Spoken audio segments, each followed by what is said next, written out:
आज का video start करने से पहले मैं सब लोगों को थैंक्स बोलना चाहूँगा जो हमारे लास्ट वीडियो को आप सब ने इतना सारा प्यार दिया।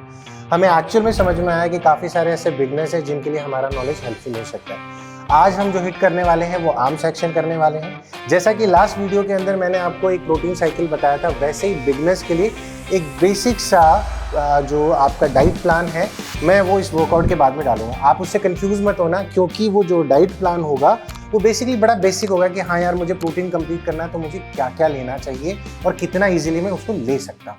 जैसा कि मैंने बोला था कि आज हम बाइसेप्स हिट करने वाले हैं। लास्ट वीडियो में मैंने आपको बोला था रेजिस्टेंस बैंड को यूज़ करना किसी भी एक्सरसाइज में, और आज हम इसको यूज़ करेंगे थ्रू आउट द एक्सरसाइज जब हम बाइसेप्स का वर्कआउट कर रहे हैं। तो पहला जो लेंगे हम वार्म अप सेक्शन लेंगे। वार्म अप में आपको नॉर्मली क्या करना है, जो डंबल होगा, अगर आप आर्म्स हिट कर रहे हो तो ये जो सराउंडिंग जो हम लेते हैं डंबल, फॉर एग्जाम्पल ऊपर लेके गए, देन नीचे, देन ऊपर, देन नीचे, ऐसे 20 से 25 रेप्स आपको लेने हैं। रीज़न बीइंग, अगर आप रेजिस्टेंस बैंड के साथ इसको यूज़ करोगे आपको पहली ही एक्सरसाइज में आपका ब्लड फ्लो इतना अच्छा हो जाएगा कि आपकी बॉडी प्रॉपरली पंप हो जाएगी, आपके आर्म्स प्रॉपरली पंप हो जाएंगे। दूसरी चीज़, मैं क्यों ऐसा बोल रहा हूँ कि जब मैं बाइसेप्स का एक्सरसाइज करता हूँ तो अगर मैं बोलूँ ओल्ड स्कूल मेथड कह सकते हैं, जिसमें नॉर्मली पहले जब हम बाइसेप्स करते थे तो हम अपने हाथों को ऐसे टर्न करते थे। इसका एक रीज़न मैं बताता हूँ कि जब आप प्रॉपरली अपने आर्म्स को इस तरीके से टर्न करके लेते हैं तो आपका ओवरऑल जो बाइसेप्स का एरिया होता है पंपिंग पॉइंट ऑफ व्यू से, warm up point of view से प्रॉपरली हिट होता है। तो हमेशा ट्राई करो जब भी आप आर्म्स लगा रहे हो, इंश्योर करो कि आपके सारे सेट इसी तरीके से होने चाहिए। जब आप स्पेसिफिकली ग्रो कर जाओ और आपको लग रहा है कि आपको लॉन्ग हेड पे काम करना है, तब हो सकता है हम स्ट्रेट वाला मूवमेंट लेंगे, लेकिन वो हमारी नेक्स्ट ट्रेनिंग प्रोग्राम में आपको देखने को मिलेगा। दूसरी एक्सरसाइज जो हम परफॉर्म करने वाले हैं वो इजी बार से बाइसेप्स कर्ल करने वाले हैं। क्योंकि मैं स्ट्रेट बार इसलिए यूज़ नहीं कर रहा क्योंकि कई बार क्या होता है आपकी रिस्ट में इंजरीज हो जाती है और आपको जो इजी बार है उसको रिकवर करने का काम करता है। अगर आप बिगनर हो तो इंश्योर करो कि इजी बार से ही लगाओ। आपको क्या करना है, बेंच है, बेंच के ऊपर अपने आप को लाइन डाउन करना है एंड देन अपने हाथों को स्ट्रेट रखते हुए ईजी मूवमेंट के साथ में आपको सेट्स लगाने। इंश्योर करो कि आपके हाथों का मूवमेंट कम से कम हो, अगर थोड़ा बहुत हो भी रहा है तो कोई फ़र्क नहीं पड़ता। इसमें नॉर्मली आप इंक्रीजिंग वेट यूज़ कर सकते हो, 2.5 kg, 5 kg, 7.5 और 10 kg अगर आप लेते हो मैक्सिमम, ट्रस्ट में बहुत अच्छा इम्पैक्ट आता है।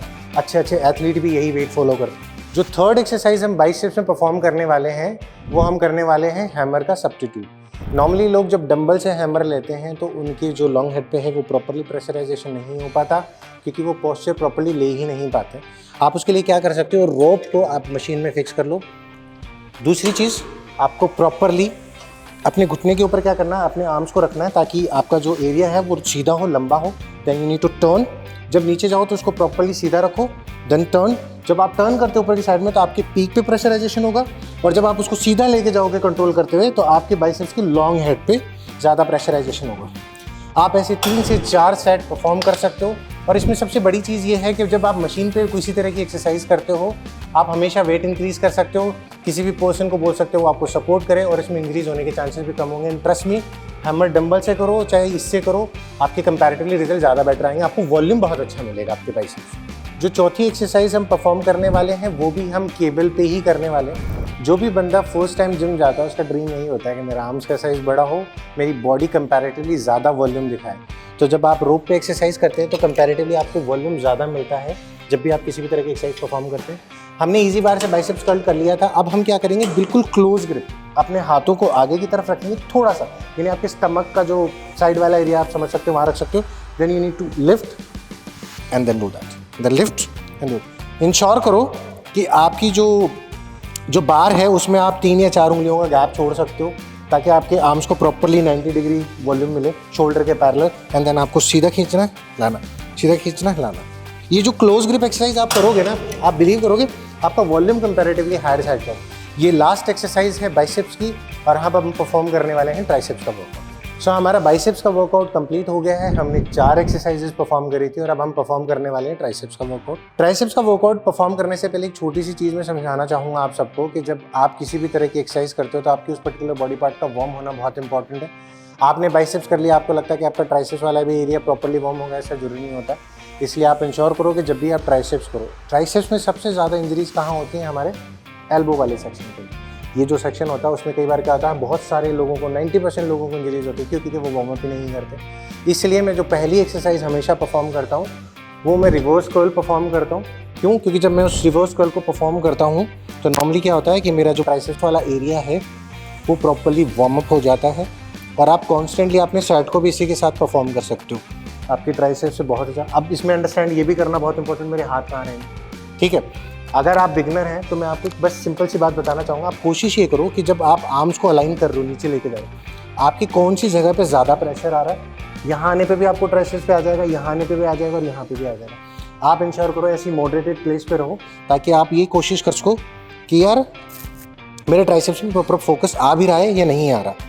जब आप सेट करोगे ट्राई करो कि इसमें नंबर ऑफ रैप हमेशा हायर साइड पे रखो। सो ट्राइसेप्स की जो पहली एक्सरसाइज हमने जो परफॉर्म करी थी वो इंक्लूडिंग वार्म अप था इंक्रीजिंग वेट के साथ में। जो दूसरी एक्सरसाइज हम परफॉर्म करने वाले हैं वो पुश डाउन करने वाले हैं। नॉर्मली आप बिगनर्स हो तो मैं ये इंश्योर करूँगा कि कोशिश ये करो कि ज़्यादा से ज़्यादा आप मशीन पे रहो जब आप किसी भी तरह का वर्कआउट परफॉर्म करो। इस वाले वर्कआउट में आपको क्या करना है, शोल्डर लेंथ के अंदर अपने हाथों को रखना है। ट्राई करो कि आपके जो हाथ हैं, जो आपका आर्म्स वाला एरिया है वो आपकी बॉडी के पैरेलल रहे और जब कोशिश करो जब नीचे जा रहे हो तो पूरी तरीके से इसको पुश करो ताकि आपके ट्राइसेप्स पे ज़्यादा फ़र्क आए। अब इसमें इंपॉर्टेंट चीज़ क्या है समझने, जो आपकी रिस्ट है ना वो हमेशा सीधी होनी चाहिए जब ऊपर आते हैं। आपको बताऊँ डिफरेंस समझ में आएगा, जब आप रिस्ट सीधी रखते हो ना तो आपको क्या होता है कि आपका जो वॉल्यूम बढ़ता है और जब नीचे पुश करते हो तो आपके ट्राइसेप्स वाले जो डेफिनेशन है उस पर काम होता है। तो आपको हमेशा ये करना है कि आपकी जो रिस्ट है ना वो सीधी रखनी। जैसे किसी भी बॉडी बिल्डर को आपने देखा होगा अपने आर्म्स को ऐसे दिखाता है तो बड़ा दिखता है, तो वैसे ही रिस्ट को ऐसे रखना बहुत इंपॉर्टेंट है क्योंकि जब नीचे से आप ऊपर ला रहे होते हो ना स्लोली तो आपके जो ट्राइसेप्स का जो एरिया होता है वो प्रॉपरली वॉल्यूम गेज करता है नीचे से लेके ऊपर तक। इंश्योर करो कि जो रिवर्स इंपैक्ट है वो स्लो हो एंड दूसरा फास्ट हो। सो ये हम परफॉर्म करने वाले थर्ड एक्सरसाइज। इससे पहले हमने 2 एक्सरसाइज परफॉर्म करी, रिवर्स एंड पुश डाउन। उन दोनों में ही आपकी जो आर्म्स है उस पर वॉल्यूम पे अच्छा इंपैक्ट आया। उसके बाद में हम डेफिनेशंस पे काम करेंगे। इसके लिए हम क्या करेंगे, रोप से एक्सरसाइज करेंगे। सेम अभी भी आपको मशीन पे रहना है। आपको क्या करना है, आपको कोशिश करोगे कि जब आपकी जो एल्बोज है थोड़ी सी बाहर की तरफ हो, स्लोली ऊपर लाना है एंड देन ग्रेजुअली अपने आप को पुश करना है।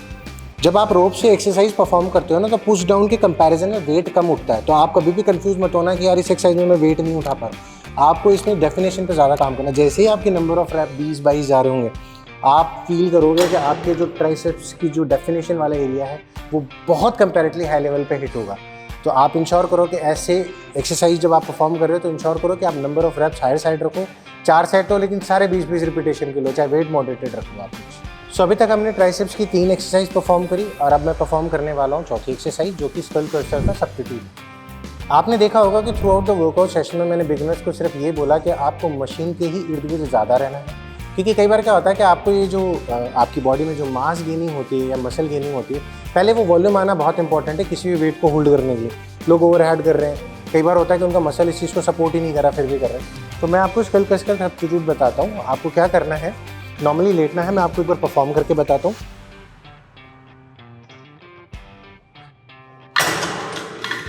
आपने इस एक्सरसाइज में देखा होगा कि जब नॉर्मली मैं नीचे लेके जा रहा हूँ तो जो मेरे हाथ है ना, स्कल क्रशर मीन्स दैट मेरे माथे तक ही जा रहा है, ठीक है।